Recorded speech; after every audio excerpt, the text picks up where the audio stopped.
तेजस राजधानी एक्सप्रेस का सोमवार को नया रूट बदलकर परिचालन शुरू कर दिया गया है। मंगलवार की शाम तेजस राजधानी एक्सप्रेस भागलपुर पहुंची, जहां पर सांसद अजय मंडल के अलावा कई जनप्रतिनिधियों ने हरी झंडी दिखाकर राजधानी के लिए रवाना किया। आपको बता दें, राजधानी एक्सप्रेस की मांग भागलपुर के लोग 2 दशक से कर रहे थे। रेल मंत्रालय ने अब भागलपुर वासियों को नए साल में बड़ी सौगात दी है। मंगलवार की शाम 6:27 में भागलपुर स्टेशन से तेजस राजधानी एक्सप्रेस आनंद विहार टर्मिनल के लिए रवाना हो गई। इस दौरान कई जनप्रतिनिधियों ने हरी झंडी दिखाकर ट्रेन को रवाना किया। भागलपुर रेलवे स्टेशन पर करीब 30 मिनट तक तेजस एक्सप्रेस रुकी रही। बताया जा रहा है कि जमालपुर में 2 मिनट रुकेगी। सप्ताह में एक दिन इस रूट से ये ट्रेन गुजरेगी। भागलपुर होकर तेजस राजधानी एक्सप्रेस गुजरने से लोगों में काफी खुशी का माहौल है। इस संबंध में सांसद अजय मंडल ने कहा कि लोगों को 2 दशक से इंतजार था, रेल मंत्रालय ने मंजूरी दे दी थी। हम लोगों ने काफी कोशिश की है, अब तेजस एक्सप्रेस भागलपुर होकर गुजरेगी। आगे उन्होंने बताया कि यह सभी भागलपुर जनता के सहयोग से संभव हुआ है। उन्होंने ढोल पीटने वाले जनप्रतिनिधियों को नहीं चुना है। उनका कहना है कि 5 साल में हमने जितना काम किया वो शायद ही कोई सांसद कर पाएगा। वहीं तेजस ट्रेन को हरी झंडी दिखाने के समय गोड्डा सांसद निशिकांत दुबे तो नहीं आए, लेकिन उनका प्रतिनिधित्व करने के लिए उनके भाई जरूर पहुंचे हुए थे। उन्होंने कहा कि यह जनता की जीत है। जनता का भरोसा भाजपा ने पूर्ण रूपेण निभाया है। इसके लिए उन्हें तहे दिल से भागलपुर की जनता शुक्रिया अदा करती है।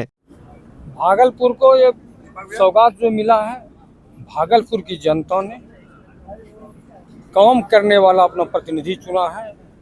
भागलपुर की जनता ने अपना सेवक चुना है और कों करने वाला वो हॉर्न नहीं चुना है। यहाँ इसीलिए भागलपुर की जनता का हर काम हुआ है। मैं हमसे पहले 7 सांसद पूर्व हमारे बिहार के पूर्व स्वर्गीय भागवत आजाद जी मुख्यमंत्री भी रह चुके थे। उन्होंने भागलपुर लोकसभा में एनटीपीसी बड़ा इतना प्रोजेक्ट ला करके दिया था। मैं उनका मैं बहुत गुणगान करता हूँ। दूसरा 7वां सांसद अजय कुमार मंडल है, जो कि भागलपुर लोकसभा में जितना विकास का पैसा आया है, अब आने वाला कोई सांसद हमको लगता है कि 2-4 साल तक 2-4 पंचवर्षीय तो नहीं ला सकेगा, क्योंकि भागलपुर का बहुत सारा काम मैंने निपटा दिया है और ये सब भागलपुर की जनता का देन है। तेजस राजधानी लाने में किसका देन? भागलपुर की जनता ने मुझे चुना और मैंने लाया। मैंने रेल मंत्री ने मैं बताता हूँ, अरे भाई अभी रुकिए हम बताते हैं। रेल मंत्री ने ट्वीट किया। जिस समय ये ट्वीट की बात चला था, जिस समय था, उस समय मैंने अपने फेसबुक के माध्यम से कितना चिट्ठी लिखा था वो सब आप लोगों को भी दिया था, सबको पता है। और मैं ये नहीं कहूँगा, जब भागलपुर की एक एक जनता का हाथ है तो निशिकांत भैया भी तो भागलपुर की जनता है, वो भी तो हमारे वोटर हैं। अगर उनका कहना है तो क्या गलत मानते नहीं, वो वोटर है हमारे। अजय 2 सांसदों के हम सांसद हैं। मैं भाग्य, मेरा 2 भाई, बड़ा भाई जो है वो सांसद है, एक निशिकांत भैया और अश्विनी चौबे जी। हम बड़े भाई और उनको गुरु भी मानते हैं। दोनों भाई हमारे वोटर हैं। अगर इसमें उनका कहना है तो भागलपुर की जनता वो है उनका। निशिकांत जी का है हाथ इसमें। मैं ये कभी नहीं कह सकता हूँ कि भागलपुर की जनता का हाथ नहीं है। मैं ये कहूँगा कि भागलपुर की जनता के हाथ है। ये जनता ने ऐसा सब अपना चुना सेवक और ये आ गया। श्रेय मैं तो सुन रहा था लोगों को, श्रेय किसको लेना चाहिए नहीं लेना चाहिए सारे लोग जान रहे हैं। और वर्तमान की परिस्थिति को देखते हुए यही बोला जा सकता है कि बोलना कुछ नहीं है, करना है। ये जनता देखती है कि किसने किया नहीं किया। और श्रेय की जहाँ तक बात है तो श्रेय तो माननीय रेल मंत्री अश्विनी वैष्णव जी ने अपने ट्वीट के माध्यम से दे ही दिया। मुझे तो नहीं लगता है कि रेलवे में उनसे बड़ा कोई अथॉरिटी आज के डेट में भारत में है। और जहाँ तक बात है, उनकी बातों को तो काटा जा सकता है, सिर्फ नरेंद्र मोदी ही काट सकते हैं। मैं नरेंद्र मोदी नहीं हूँ।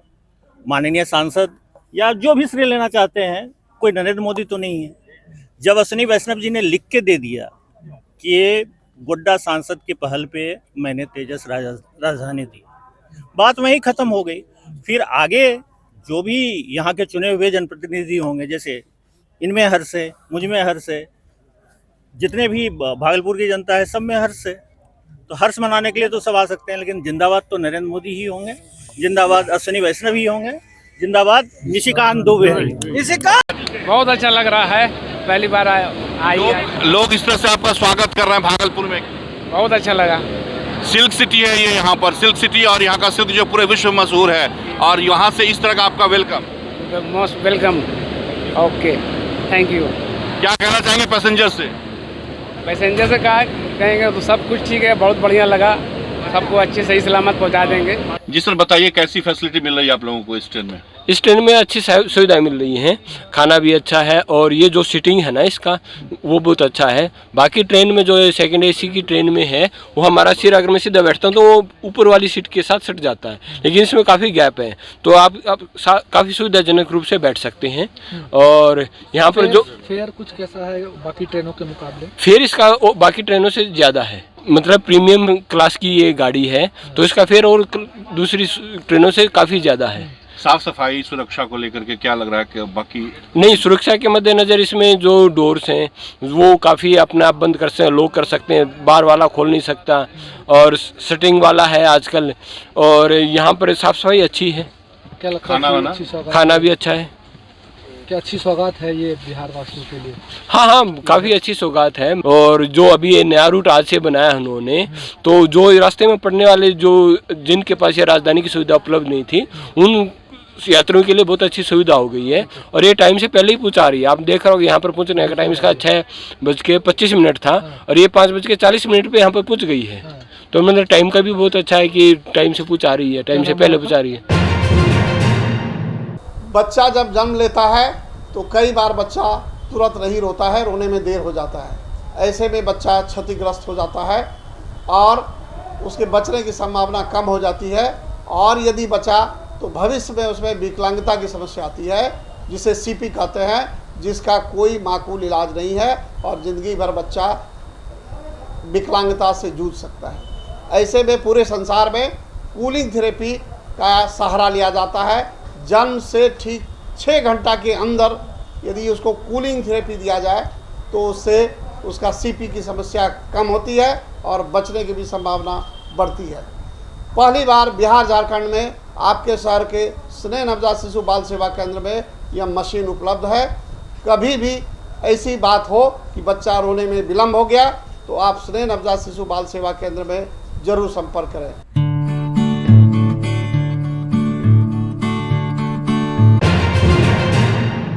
भागलपुर से कहलगांव की ओर जा रही एक ट्रेन में एक महिला फोन से बातें कर रही थी, तभी एक झपटमार चोर ने मोबाइल छीनकर भागने का प्रयास किया, जिसके बाद ट्रेन में बैठे यात्रियों ने झपटमार चोर को पकड़ लिया। इस दौरान ट्रेन चलती रही और वो झपटमार चोर ट्रेन से लटका रहा और वो लोगों से अपने को छोड़ने की मिन्नतें करता रहा। वहीं फिर कुछ लोगों ने चैन पुलिंग कर ट्रेन को रोका। ट्रेन रुकते ही 3-4 लोग आते हैं और उस लड़के को पकड़ लेते हैं और फिर दूसरी ओर धीरे धीरे मारते हुए लेकर चले जाते हैं। यहाँ पर आप गौर से देखें तो साफ पता चलता है कि जो लोग उस लड़के को उतार कर ले गए वो लोग उसी झपटमार चोर के गैंग के सदस्य हैं, जो पब्लिक से बचाकर उसको लेकर सुरक्षित निकल जाते हैं।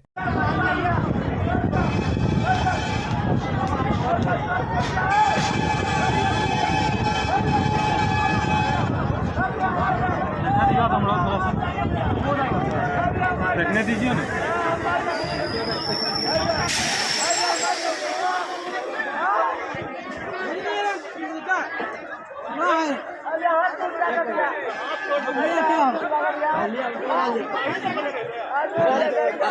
ओ तो गिरेंगे ना बंद करो ना भाई।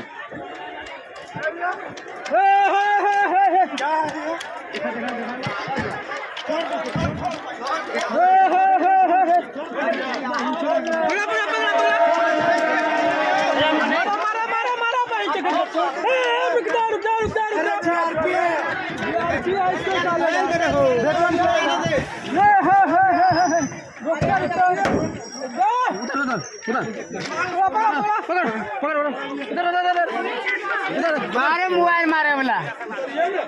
हाँ पकड़। अरे लोग उसी का आदमी होगा। हाँ ओकरे आदमी को ओकरे आदमी को ओकरे आदमी को ओकरे आदमी को ओकरे आदमी को उसी का आदमी है। ओकरे आदमी को ओकरे आदमी को मार क्या मारे तेरे तोरा नियर आदमी को ना यहाँ लो यहाँ लो यहाँ लो होगा आदमी जी देखा मारे क्या चलो उसी का आदमी है उसी का। दुर्घटना में घायल होने के बाद सुरक्षा मुहैया करने वाली सोसाइटी जीवन जागृति सोसाइटी के अध्यक्ष डॉक्टर अजय कुमार सिंह का बड़े ही धूमधाम से जन्मदिन मनाया गया। इस जन्मदिन के मौके पर जीवन जागृति सोसाइटी के सदस्य, श्रम आयोग के प्रदेश उपाध्यक्ष डॉक्टर अजीब कांत मिश्रा, भागलपुर की पूर्व महापौर डॉक्टर वीना यादव सहित शहर के कई गण्यमान्य लोग उपस्थित थे। इस मौके पर गाना बजाने के साथ ही सभी लोगों ने लिट्टी चोखा का मजा भी लिया। इस मौके पर जीवन जागृति सोसाइटी के अध्यक्ष डॉक्टर अजय सिंह ने कहा कि हमारा यहाँ पर जन्मदिन मनाने का मुख्य मकसद सभी लोग एक साथ मिले और सभी लोग यह प्रण भी ले कि वाहन चलाते समय चालक और पीछे बैठने वाले हेलमेट जरूर पहने। साथ ही जो 4 पहिया वाहन चलाते हैं वो सीट बेल्ट का प्रयोग करें। इसके साथ ही 0 माइल स्थित सलम बस्ती में जाकर अजय सिंह ने बच्चों के बीच जल्द ही पठन पाठन सामग्री और गर्म कपड़े भी बांटने की बात कही। इसके अलावा शहर के ज्वलंत मुद्दों के समाधान हेतु शीघ्र ही भागलपुर के सभी संगठनों को एक मंच में लाने के लिए प्रहरी को पुनर्जीवित करने की बात कही गई। आज हमारा बर्थडे है यानी जन्म दिवस है और इस मौके पर अभी नए साल में सभी को एक साथ बधाई देने का मौका है और हम लोग नए साल में अभी मकर संक्रांति भी हुआ है, उसी के जस्ट बाद है। ये मिलने जुलने का मौका है और हम लोग एक दूसरे को उसके उज्जवल भविष्य की कामना करते हैं और उसी क्रम में लोग आज हमारे जो फेसबुक मित्र हैं, जो हमारे संस्था के लोग हैं, जो अन्य जगहों से कई तरह से हमसे जुड़े हुए हैं, पेशेंट के लोग हैं जो बरसों से दिखाते दिखाते एक दोस्त बन गए हैं, तो ऐसे लोगों को हम लोग एक बार साल में मिलने का कोशिश करते हैं। साथ में शहर के ज्वलंत मुद्दों पर हम लोग चर्चा करते हैं कि किस तरह से हम लोग इसको शहर को सुधार सकते हैं। इसी क्रम में आज ये पार्टी रखा है और लिट्टी चोखा का इंतजाम रखा है। लिट्टी जो बिहार का एक व्यंजन बन चुका है, इसकी खुशबू से लोग खिंचे आते हैं, तो यही सब आज कार्यक्रम रहा और काफ़ी लोग इसमें आए, काफ़ी अच्छा लगा हमें। भी था सर आपका, आज बर्थडे भी था, केक हाँ आज बर्थडे है हमारा, उसी दिन बर्थडे है, केक काटा गया। कुछ बच्चों को हम लोग पास में जो बच्चे हैं झोपड़पट्टी में, उनको हम लोग 100 बच्चे को टोपी भी हम लोग आज के। जनसंख्या समाधान फाउंडेशन की ओर से एक बैठक आयोजित की गई, जिसमें यह सर्वसम्मति से निर्णय लिया गया कि आगामी 22 जनवरी को श्री राम मंदिर प्राण प्रतिष्ठा के दिन जनसंख्या समाधान फाउंडेशन की ओर से भजन एवं भंडारा का आयोजन किया जाएगा। इसमें भागलपुर के मशहूर सिंगर के द्वारा इस भजन कार्यक्रम को किया जाएगा। बैठक में मुख्य रूप से भागलपुर जिला के संरक्षक संतोष कुमार, प्रदेश सचिव मनीष दास, प्रदेश उपाध्यक्ष संजय कुमार सिन्हा, प्रदेश महिला मोर्चा की संयोजक अनामिका ठाकुर, संगठन मंत्री नीतू सिंह चौबे, संगठन बांका में हो रहे मंदार महोत्सव के 3 दिवसीय सांस्कृतिक कार्यक्रम में सर्द भरी रातों में इंडियन आइडल से लेकर बॉलीवुड तक धमाल मचाने वाले गायक सलमान अली खान ने समा बांध दिया। सांस्कृतिक मंच की अगली पंक्ति में बैठे भागलपुर कमिश्नर संजय कुमार सिंह, बांका डीएम अंशुल कुमार, विधायक मनोज यादव, आरक्षी अधीक्षक डॉक्टर सत्यप्रकाश सहित अन्य गण्यमान्य लोग मौजूद थे। पंडाल में श्रोताओं की भीड़ उमड़ पड़ी थी। सलमान अली के गानों को सुनकर श्रोता वाह वाह कर उठे। मंदार महोत्सव का सांस्कृतिक कार्यक्रम पर्यटन विभाग द्वारा आयोजित किया गया था। सलमान अली के गीत संगीत पर लोग खूब झूमे। पटना से आए सत्र संगीत के ये है मेरा बिहार के गीत में मंदार को भी जोड़ देने से स्थानीय लोगों में खुशी का माहौल रहा। भागलपुर के सूफी गायक गजेंद्र मिश्रा ने भी समा बांध दिया। एक तरफ जहां पूरे बिहार में शराबबंदी है, फिर भी अवैध रूप से शराब की तस्करी थमने का नाम नहीं ले रही। इसको लेकर पुलिस प्रशासन काफी सचेत है। इसी बाबत 1 अगस्त 2023 को पुलिस रोको टोको अभियान चला रही थी। सलेमपुर मोड़ सैनी के पास वाहन चेकिंग के दौरान 30 लीटर विदेशी शराब बरामद हुआ था। तभी इस मामले में गवाह गुजरे सबों ने पक्ष में गवाही दी। वहीं आज न्यायाधीश एडीजे 12 उत्पाद कोड 2 के राजेश सिंह ने अवैध रूप से शराब की तस्करी कर रहे युवक को 5 साल की सजा सुनाई और 1 लाख रुपए आर्थिक जुर्माना भी किया। वहीं आर्थिक जुर्माना नहीं देने की स्थिति में 3 महीने की अतिरिक्त सजा भी सुनाई गई है। GR 3820/23 NTPC 6023 यह आज माननीय न्यायाधीश एडीजे 12 उत्पाद कोड 2 राजेश सिंह के कोर्ट में उक्त बात का ट्रायल हुआ। यह घटना 1/8/23 की है। सलेमपुर मोड़ सैनिक के पास एक मोटरसाइकिल से आ रहा था और वाहन चेकिंग कर रहे थे। उस वाहन चेकिंग के दौरान 30 लीटर विदेशी शराब मिला था। सभी गवाह ने सपोर्ट किया और आज उनको सजा हुआ 5 वर्ष की सजा, 1 लाख रुपया की जुर्माना, नहीं देने पर 3 महीनों की अतिरिक्त सजा सुनाई गई। भोला कुमार मंडल। जिला युवा कांग्रेस में प्रदेश प्रवक्ता सह भागलपुर प्रमंडल के प्रभारी अमितेश पांडे की उपस्थिति में प्रदेश युवा कांग्रेस के निर्देश पर जिला युवा कांग्रेस द्वारा एक प्रेस वार्ता का आयोजन किया गया, जिसमें यंग इंडिया के बोल सीजन 4 प्रतियोगिता का विमोचन किया गया। यंग इंडिया के बोल कांग्रेस के पूर्व राष्ट्रीय अध्यक्ष राहुल गांधी द्वारा शुरू किया गया है। भारतीय युवा कांग्रेस का एक महत्वाकांक्षी प्रोजेक्ट है, जिसके तहत आम और सामान्य पृष्ठभूमि के प्रतिभाशाली युवाओं को राजनीतिक मंच मुहैया कराया जाता है। अमितेश पांडे ने बताया कि इस दौर में भाजपा नागरिकों की अभिव्यक्ति का आक्रमण कर रही है, उसी दौर में युवा कांग्रेस देश के युवाओं को बोलने का मंच प्रदान कर रही है। युवा कांग्रेस के जिला अध्यक्ष विशाल कुमार ने कहा कि आम और सामान्य परिवार के युवाओं को राजनीति से जोड़कर सहभागी लोकतंत्र को मजबूत बनाना इस कार्यक्रम का मुख्य लक्ष्य है। जैसा कि हम सभी जान रहे हैं, भारतीय युवा कांग्रेस एक बार फिर से यंग इंडिया के बोल सीजन 4 लेकर के आई है, जिसके तहत जिस फॉर्म के तहत पूरे देश से जिला स्तर से लेकर के राष्ट्रीय स्तर तक के प्रवक्ता चुने जाएंगे। इस कार्यक्रम के तहत कोई भी ऐसा व्यक्ति जिसे लगता है कि हमारा कोई राजनीतिक बैकग्राउंड नहीं है, हमारा कुछ नहीं हो सकता, वैसे लोगों के लिए एक स्वर्णिम अवसर है, एक बहुत बड़ा प्लेटफॉर्म है। तो कृपया कर ज़्यादा से ज़्यादा इस फॉर्म को भरें और अपनी भागीदारी सुनिश्चित कराएं। जी, यह कार्यक्रम अभी से लेकर के 20 तारीख के अंदर तक सारे फॉर्म वगैरह भरे जाएंगे। इसके बाद आगे की प्रक्रिया होगी, जिसके तहत आपको प्रदेश स्तर पे भाषण प्रतियोगिता में जाना होगा, फिर उसके बाद आपको राष्ट्रीय स्तरीय भाषण प्रतियोगिता में जाना होगा, और उसके बाद जब रिजल्ट्स आएंगे तो सभी को जिला से लेकर के राष्ट्रीय स्तर तक के प्रवक्ता चयनित किए जाएंगे। मुख्य उद्देश्य क्या है ये सीजन 4? इस कार्यक्रम का मुख्य उद्देश्य यह है, ये सबसे पहले जानते हैं, ये हमारे पूर्व राष्ट्रीय अध्यक्ष श्री राहुल गांधी जी के द्वारा लाया गया एक महत्वाकांक्षी प्रोजेक्ट है, जो उनकी दूरदर्शी सोच को दर्शाता है, जिसके तहत कोई भी युवा, कोई भी ऐसा व्यक्ति जिसका कोई राजनीतिक बैकग्राउंड नहीं है, वह इस फॉर्म को भरे और अपनी क्षमता और प्रतिभा के अनुसार प्रवक्ता के पद पर चयनित हो।